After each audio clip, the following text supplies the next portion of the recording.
see, Coach Steichen talked about, getting off to a 2-0 start. You really tried to stay disciplined so you can, maintain that level of execution that you have to this point. What does that discipline look like that you have to have throughout the course of the week so that you get the results that you need to have, want to have on Sunday? I think, Coach James really just framed our entire season, including the offseason, and just focus on getting better every day. So it's just attacking the process. Every week, you have a cycle of a week. Wednesday, obviously, trying to get the first and second down and everything together, and start moving on the third down, the red zone, so on and so forth. So I'm just making sure you're taking advantage of every day. To win a game on Sunday, you got to win on Wednesday first. So. You've had plenty of opportunities to this point in your career, obviously, to play at Tennessee. Mm-hmm. You've also seen a number of rookie quarterbacks. What do you try to do as a defense in particular to exploit a rookie and make him uncomfortable? Well, obviously, it's still a new experience for him. You got to get the rookies young before they get old and be a big dog. So you definitely got to get your licks in early. But Cam's a talented young player. Obviously, he can make all the throws, athletic. He was the #1 overall pick for a reason. So, it's our job to stop him and keep him off balance. Zaire, you've seen what it's like to. It can come down to the last game of the season to tell you whether or not you're in the playoffs or out. They all matter. I know it's just the beginning, but many years you're looking up at the standings after week 1. What kind of launching pad can this be to get out there 2-0 and get a leg up, especially this division game? Well, definitely, starting out 2-0 and 2 AFC wins is going to be huge. We've been in that situation before where you look at the end of the season and you're like, man, if we would have won that week 2 game, it would have been a big deal. But, I think my boy McKinney and the Packers said it best. A lot of teams start up 2-0 and end up not being nothing. So, like I said, we just got to stick to our process, continue to be diligent, and just win this week. First road game, how much are you embracing this moment here? No more in front of the home crowd, but going on the road now. I love it. I love being a road dog. I think coming on the road and winning on the road is always an opportunity for the team to grow closer. We already got a huge close-knit team, so I think it's just another challenge for us, obviously against a talented Tennessee team. So. See what's working with the early, but takeaways, you're getting key takeaways. What's working? I think it's just guys ready for their moment. In a back and forth game like Denver, you're going to have games where it's high scoring and it's just really about the defense that makes the first play. And we knew that. I was preaching out on the sideline like, hey, look, man, this first defense to make the turnover is going to win the game, and everybody was ready. And Cam Bynum has just been special. That's what you brought him here for, isn't it? No question. He's been making big plays and big moments. And obviously, not only just his energy, but his playmaking has been a big deal for our team and for our defense. So definitely got to kick that up. But, I think guys were just ready for that moment, ready to execute. When you talk about Cam, what does that say about an individual? It can be tough joining a new team, high expectations coming in, but it seems like this guy has been ready to go since day one, right?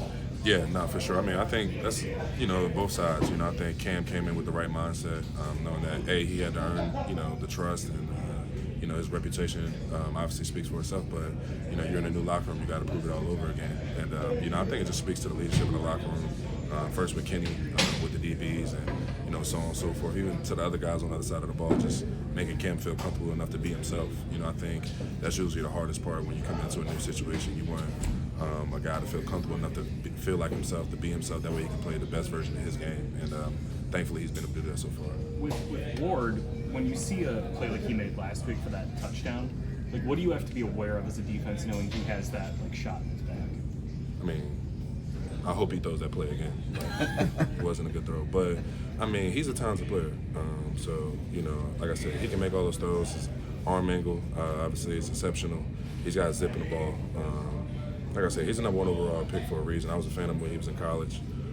But, when you got a guy like that that's able to make plays, you just got to make sure you stay on your assignments. But hopefully he throws the ball again. When you see your offense go out there and they're having long possessions and capitalizing, and they're not going 3 and out, how beneficial is it as a defense to be on that sideline and not having to rush back out there right away? Man, it's great. It lets you be more opportunistic, You're willing to take your chance, willing to take a shot, A, because you're rested. Defense, our offense controlling the clock. I've been on the other side of that. That's not fun. But then also, too, when you got offense that's putting points up, they got your back. So it's, disheartening it was sometimes on Sundays, letting up long drives or giving up a big play. Knowing that our offense was capable of having our back, just makes us want to keep going and keep making plays. I asked Shane, what has stood out to him about this team in 2-0. And he didn't say the offense, he said defense, but he talked about just the camaraderie of this team and just the togetherness. You've been a veteran player. Do you sense that in this locker room this year? Yeah, I mean, I think for myself personally, that was really one of my biggest goals. Just coming off of last year, I just felt like, not even to continue to even talk about last year, but I just felt like we had some cracks in the cup, So just coming in this year was just a big deal for, myself and other leaders to make sure that we were, all one band, one sound. Everybody moving together, whether that was getting together outside of the building or, just making sure we sticking together on the field. I think this team is, showing that we've been growing together. We just got to keep that going. I think a big road win in the division would be big for us. What do you think is the next step for the run defense for you all? Obviously, I know the numbers probably don't want to be that high as they've been to the first two games. What's the next step for, I guess, sure that I'm good? Yeah, I mean, I think we just got to be cleaner in our run fits, in our communication. Obviously, it's room for improvement. I think that's a little skewed, but like I said, I think we could be better. Obviously, there's a lot of things in this defense that we got to clean up. Like I mentioned before, we still, haven't reached that peak yet. So I think run defense is one of those things we definitely want to be better at. Talking about the camaraderie, you've been really vocal in support of Jonathan Taylor. You've been lining up against him his entire career every day in practice. How have you seen him evolve as not just a runner, but like he's a 3-down running back now for sure? No question. I mean, JT's been making plays in the passing game for a while, and I remember a play against Miami where he took a screen 80 yards. But me as somebody who's been going against JT literally since his first rep, I just know there's not many running backs with that vision, with that size, with that change of direction, and with that home run hitting speed. Like, you really don't play those type of guys every week. And for me, as not only as a teammate but as a friend, just seeing how he gets overlooked and disrespected in national media to me is kind of ridiculous. So JT's not that type of guy, but I like to talk a lot. So I'm always going to scream his name from the mountaintops. And when he makes me look good with 200 yards all together, I'm gonna definitely make sure everybody know about it. So. What does Cam's spirit mean to this unit? I know, again, we talk about him always having like good days, never having a bad day, but is that a skill? Like, what is it like to be around somebody that is always an energy giver? Yeah, I can't say he never had a bad day. We all have bad days, but what I will say is, it's just positivity. I think just this offseason, just, studying other good teams, definitely like the Pacers, for example, it just seemed like everybody had a role on that team, and everybody was just a superstar in that role. And I just think Cam's role on our team has just been that positive energy, just, being happy and, bringing everybody along in that direction.